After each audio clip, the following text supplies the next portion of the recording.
Good morning, नमस्कार। क्षेत्र मिति मेंसुरेशन ये अध्याय कक्षा 8वीं में है कि त्रिभुज का क्षेत्रफल कैसे निकाला जाता है, इसकी संबंध में जानकारी है, पढ़ाई जाती है। ये प्रश्न हमने छत्तीसगढ़ पाठ्य पुस्तक निगम वहाँ किताब से मैंने प्रश्न लिया है और ये प्रश्न छत्तीसगढ़ पाठ्य पुस्तक निगम में एक किताब में आप आसानी से ढूंढ सकते हैं। ये वीडियो हम छत्तीसगढ़ जारी कर रहे हैं, कक्षा 8वीं के विद्यार्थियों के लिए है। क्या प्रश्न है, किसी त्रिभुज का आधार 25 सेंटीमीटर और शीर्ष लंब 1.5 सेंटीमीटर है तो त्रिभुज का क्षेत्रफल ज्ञात कीजिए।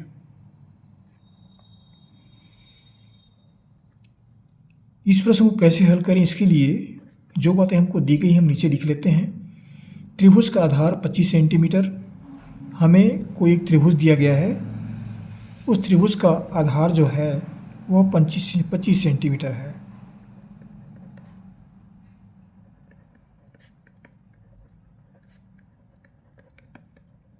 ये हमको दिया गया है। शीर्ष लंब, त्रिभुज का शीर्ष लंब, इसको ऊंचाई भी बोलते हैं। शीर्ष लंब बराबर दिया हुआ है 1.5 सेंटीमीटर। क्या निकालना है, त्रिभुज का क्षेत्रफल। त्रिभुज का क्षेत्रफल हमें ज्ञात करना है। कैसे ज्ञात करें, इसके लिए इस प्रश्न को समझने का प्रयास करते हैं। ये एक त्रिभुज लिया गया है, हमने चित्र बना दिया है। इसका नामकरण कर देते हैं ABC। ये ए को हम शीर्ष बिंदु बोलते हैं। ए से इस आधार रेखा पर डाला गया लंब ये शीर्ष लंब कहलाता है। इस यहाँ पर हम मान लो डी से व्यक्त करते हैं तो AD जो है वह ऊंचाई कहलाएगा या शीर्ष लंब कहलाएगा। AD को शीर्ष लंब भी बोलेंगे, ऊंचाई भी बोलेंगे, और BC जो है वह आधार कहलाएगा। तो आधार जो है वह 25 सेंटीमीटर है, BC बराबर, और ऊंचाई जो है शीर्ष लंब 1.5 सेंटीमीटर है। इस तरह से दिया गया है। तो हम त्रिभुज का क्षेत्रफल कैसे निकालें, इसके लिए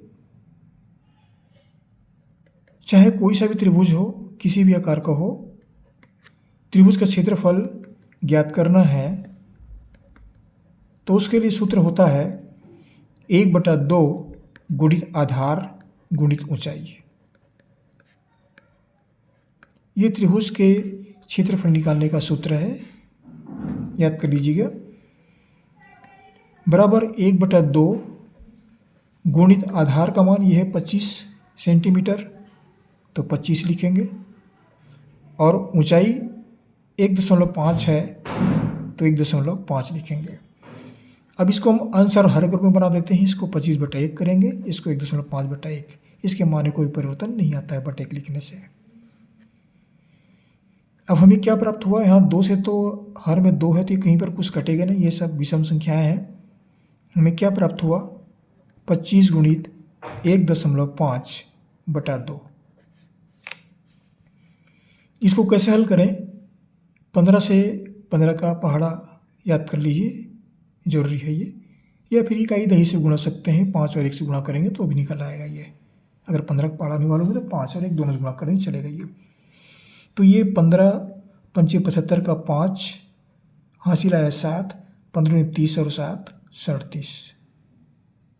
अब यहाँ पर दशमलव बिंदु कैसे लगाते हैं, दशमलव में ये अपूर्ण, ये पूर्णांक है, एक जो पूर्णांक है, दशमलव की इस पर अपूर्णांक है, तो दशमलव की इस पर एक अंक है तो हम इसमें एक अंक के बाद दशमलव लगा देंगे तो ये होगा 37.5/2 वर्ग सेंटीमीटर। भाग दे दीजिए तो त्रिभुज का क्षेत्रफल हमें प्राप्त होगा। त्रिभुज का क्षेत्रफल हमें प्राप्त होगा, आप सीधे भाग दे सकते हैं या फिर इस भाग विधि का प्रयोग कीजिए। तो यह प्राप्त होगा 2 एकम 2 बच गया 1, 2 अट्ठे 16 बच गया 1, ये दशमलव आ गया, फिर 15 हो गया, 2 सत्ते 14 बच गया 1 और 2 पंचे 10, 18.75 वर्ग सेंटीमीटर। इस तरह से लिखेंगे, या फिर इसको लिख सकते हैं 18.75 सेंटीमीटर स्क्वायर, इस तरह से भी लिखते हैं। ये इस प्रश्न का उत्तर है। बहुत छोटा सवाल है, ये आसानी से बना लेंगे, ऐसा समझता हूँ मैं। ये कक्षा आठवीं के विद्यार्थियों के लिए है। यहाँ पर देखिए भाग देने की विधि बताते हैं, इसको भाग भी दे सकते हैं। अगर हम सीधे भाग दिए हैं तो इस तरह से भाग देख सकते हैं। ये 37.5 है तो 2 से भाग दीजिए। दशमलव में क्या है, बच्चों को थोड़ी दिक्कत आती है, नहीं समझ पाते तो ये दशमलव के इधर का अंक ये पूर्णांक है, दशमलव इधर अपूर्णांक है, तो पूर्णांक को पहले भाग देंगे। 2 एकम 2, घटा दीजिए, बच गया 1। 7 को नीचे उतारे, 2 अट्ठे 16, फिर घटा दिए, बच गया 1। अब ये दशमलव जो है यहाँ पर आ जाएगा और ये 5 जो है यहाँ नीचे उतार देंगे। 2 सत्ते 14, घटा दिए, ये 2 सत्ते 14 हुआ, घटा दिए, बच गया 1। 1 शून्य और बढ़ा दिए, 2 पंचे 10। इस तरह से इसको भाग भी दे सकते हैं। हमने पूरा बता दिया। आपको हमारी ओर से बहुत बहुत शुभकामनाएं। पढ़ते रहिए, अगले वीडियो में फिर मुलाकात होगी। Thank you. हमारे चैनल सब्सक्राइब करना ना भूलें, अवश्य कर दीजिएगा। एक ही बार करना पड़ता है, बाकी आप पूरी गणित पढ़ सकते हैं। आपको हमारी ओर से बहुत बहुत शुभकामनाएं, धन्यवाद देते हैं हम। अगली वीडियो में फिर मुलाकात होगी। पढ़ते रहिए।